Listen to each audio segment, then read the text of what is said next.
Hello, my name is Carl, I'm 2 Echo 0 Echo Zulu Tango, and in this video I'm just going to give you some insight into how I'm live streaming from the radio room. So in this video I'm just going to go over some of the details on how I've managed to set up the radio room to live stream.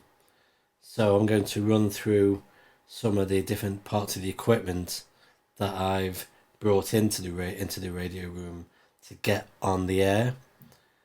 So at the moment we've started to live stream the Potteries Amateur Radio Club's Sunday nighttime net. It's a Sunday evening net, and for the past two weeks we've been live streaming that on Facebook.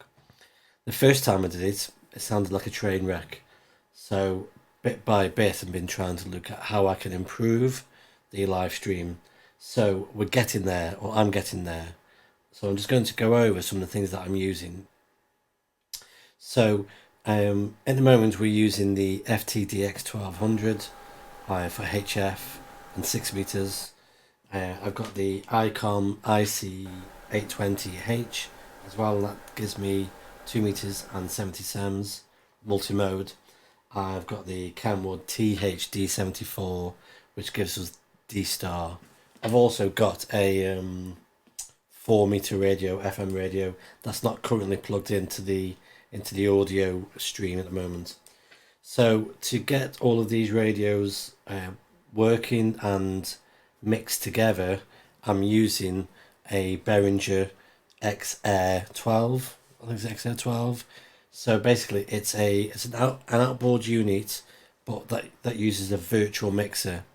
So the XR 12 allows me to plug in a microphone, which is the AKG P120, which is just here, and that hopefully is picking up my audio, which I'll mix in with the video feed when I edit this video together. I'll mix the audio that's coming onto this computer in with this camera. So the AKG plugs into the Behringer mixer, and that gives it phantom power.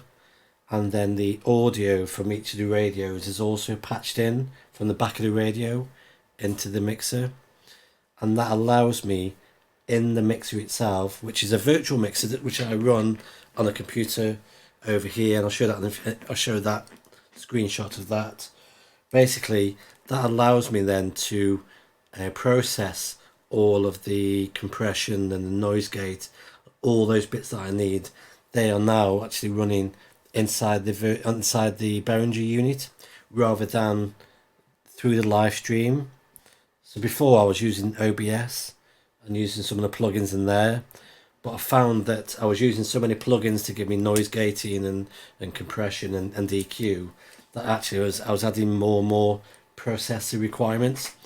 And you need to, when you're running OBS and maybe even an SDR console as well, you're using up a lot of RAM and a lot of processing power. So now I've got a lot of the work being done for the audio through the Behringer unit. So the FT DX 1200 runs through the Heil parametric EQ, and that's the only EQ that I use on the ASU. So it goes through the parametric EQ, and that gives me instant control while I'm running HF. I don't have to faff about logging into the computer to alter the EQ there. So it runs through the parametric EQ, it runs into the mixer, and I just bring that levels in straight. There's no gating, there's no EQ, there's no compression, just pure whatever comes out the back of the Heil system goes into the mixing desk. The ICOM itself, that goes into the mixing desk. Again, there's no real sort of EQing or any messing about with that. That's straight radio into the back of the desk as well, and into the back of the desk.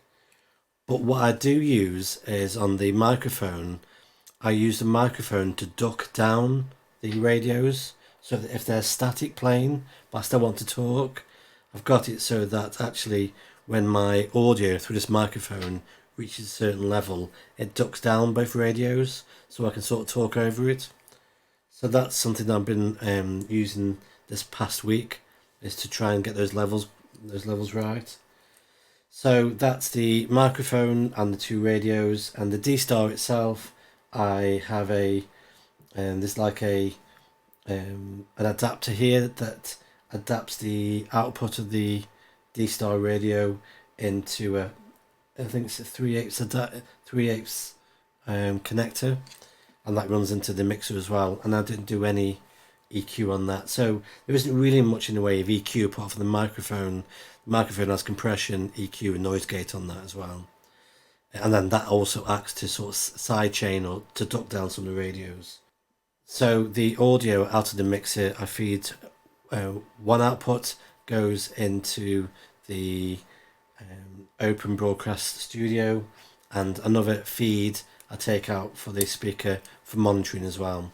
So that gives me two adjustable feeds out of the mixer. So now that gives me the ability to, if I bring up the radio here, and as I'm talking, the radio should duck down a little bit. So this is the HF radio, and what I've got here is the live feed going on. So if I change this camera, we can pick up.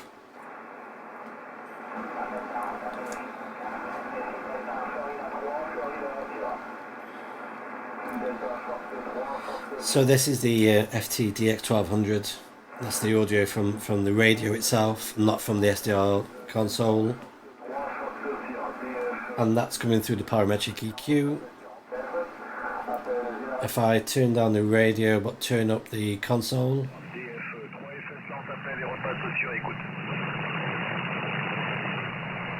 and that's the SDR console playing.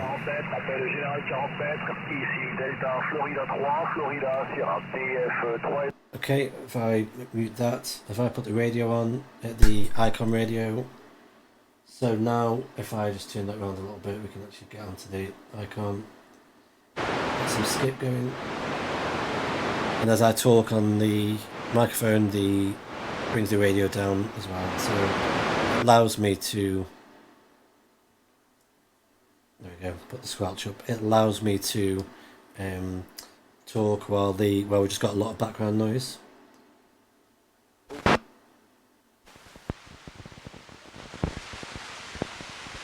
Okay. I'll put it back to you, John, so what's going on? Okay, Dave.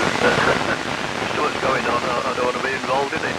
But it's contagious, this guy. So one thing that I might do with the 2-meter radio, I might put a little bit of compression on, because with the FM, some people, when I receive them, can be really strong, some people can be quite weak. I'd like to try and level them out through the live stream. And because the stream that we run on the Sunday is a 2-meter, it's the 2-meter activity. It was 2 meters and 6 meters. This Sunday we're going to try out some 6-meter activity as well. So it's both radios, but predominantly it's the ICOM radio that I'll be using on the live stream. So I do need to maybe just tidy that up audio wise from the ICOM. So that's the current setup from the audio, from the radio point of view. Inside the OBS, we have also built in, let me just put this mouse across, I've also built in a footer like that. When I click that on, I can alter the text that scrolls across the bottom. So I've been building up these scenes in the broadcast studio, and if I change a scene to let's change to that scene, that now gives me just a view of the radio, me chatting hello, and then I also use a piece of software called Friture, Friture,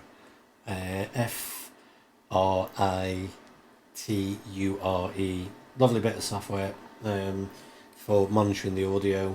That just monitors the audio coming into the into the computer, which affects, it gives me the chance to monitor anything like it. If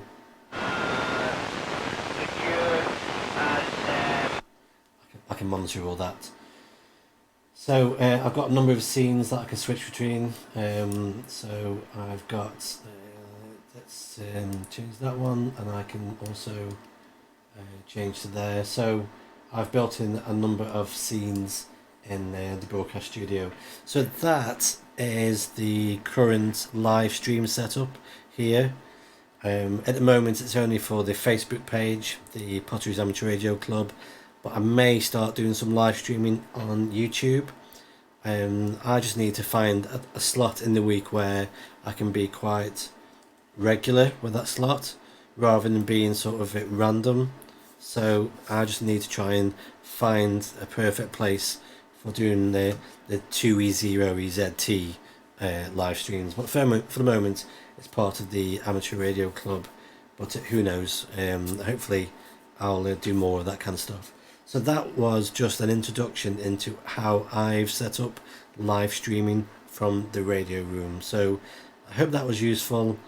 Please like and subscribe, and yeah, don't forget to share the video with other people, and look forward to the next one. So bye bye for now.